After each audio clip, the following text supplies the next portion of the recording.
We already learned that when we input data and we output data, all of your data are in forms of sequence of bytes. Let's say 1001, so on, so on, forth, like this one, sequence of bytes. So every 8 bits, 1, 2, 3, 4 is about this one, 1, 2, 3, 4 is about this one, 1, 2, 3, so on, so forth there. Okay, several bytes. Okay, 1 byte, 2 byte. So you have already learned about input stream, and also output stream. Specifically, you already learned it implementation, which is file input stream, which is used to read data from file, and file output stream, which is to read data from file. And these are called byte streams. Why do we call them byte stream? Because each time you read and write your data, you're going to work with the basic unit, which is the byte. Okay, you work with basic units, which is a byte. So using this one, you can read data from any sources like a file, a network, or whatever, because everything is in form of bytes. Okay. However, for humans, we are not just only working with bytes, but we are working with different things. Let's say we are working with letters, okay, or characters. Let's say a character A. So anyway, this character A is represented in forms of some bytes inside the computer too. But for us, we not just like to work with bytes. We would like to work with the characters. Or you having some numbers, which is, let's say, number 12, okay, number 12, and this one is an integer, it's gonna be represented in forms of bytes too. But we don't want to work with bytes. We want to work with integer because human is a phrase. Or you have another one which is you have doubles or a float numbers, which is, let's say, 9.7, and this number 9.7 is represented in form of bytes too. But we don't want to work with bytes. We want to work with 9.7 as double. So anyway, we would like to work with our Java primitive data type. Okay, Java primitive data types. Okay, so let's say if you want to read a data, you don't want to read 1 byte each, but you want to read a characters. Okay, or if you want to write data, you're not going to write 1 byte each, but you want to read and write how to say an integer.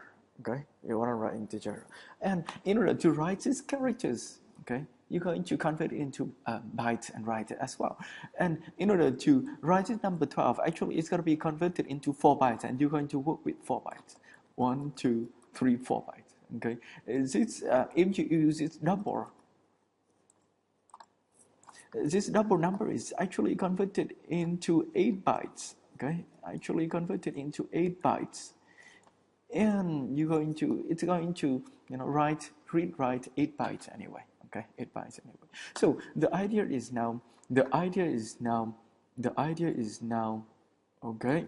So you have a Java application. This one you have some files or some sources of data.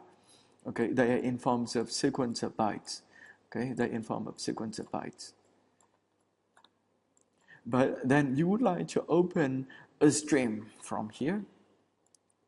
But this stream, okay, to read the data, open the stream to read the data, okay, open the stream to read the data. Now, but this stream, okay, this stream that you are opening, you can just read 1 byte. You're not just gonna read 1 byte. You wanna read an integer. So actually, you want it to read 4 bytes and convert into an integer for you. That's why in this time you're going to use different kinds of stream. Okay, you're gonna use different kind of stream, which is it is another stream here, which is making use of that stream. Okay, but this time instead of reading 1 byte, you can read several bytes depending on the data that you would like to read. Let's say if you would like to read an integer, you're going to read 4 bytes. Similarly, you can use a data output stream. Okay, that data output stream is going to chains with, want to be chains with, chains with the output stream so that you can write the primitive Java data type outside. Okay, you're going to write your primitive data type outside. Let's say if you want to write an integer, okay, it's going to use data output stream to write it, but then it's going to be converted into, it's going to help you to convert an integer into 4 bytes, 1 byte, 2 byte, 3 byte, 4 bytes to write down here. Okay, if you want to write an integer 12 from your computer. So do you see the difference? I hope that you're seeing the difference right now. So we have 2 new classes, which is called data input stream. Okay, this data input stream is going to make use of the normal input stream. Okay, normal input stream. So this one is the data input stream is the one in pink. Okay, the one in pink here. Okay, and it is making use of your input stream. Okay, so the data, what is that making use of? So the data input stream will help user to write an integer. Okay, so this data input stream is going to make use of the input stream to write 4 bytes. Okay, and this data input stream is helping you to convert the integer into 4 bytes so that this input stream can write down. Similarly, you have the one for the data output stream here. Okay, this one is for the data output stream. Okay, and this is going to make use of their output stream down here. Okay, so you're going to have the output stream. Okay, output stream. You're going to have the output stream here, and you're going to have their input stream. Data output stream here. Okay, data output stream here.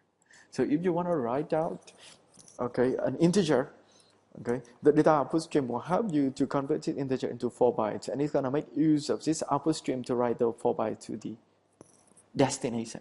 This destination depends on what kind of output stream that you're using. Let's say file output stream is going to write to file. Okay, system.r is going to write to your system, so on and so forth. Similar for input stream. And in the next video, I'm going to create a Java application to demonstrate about this one.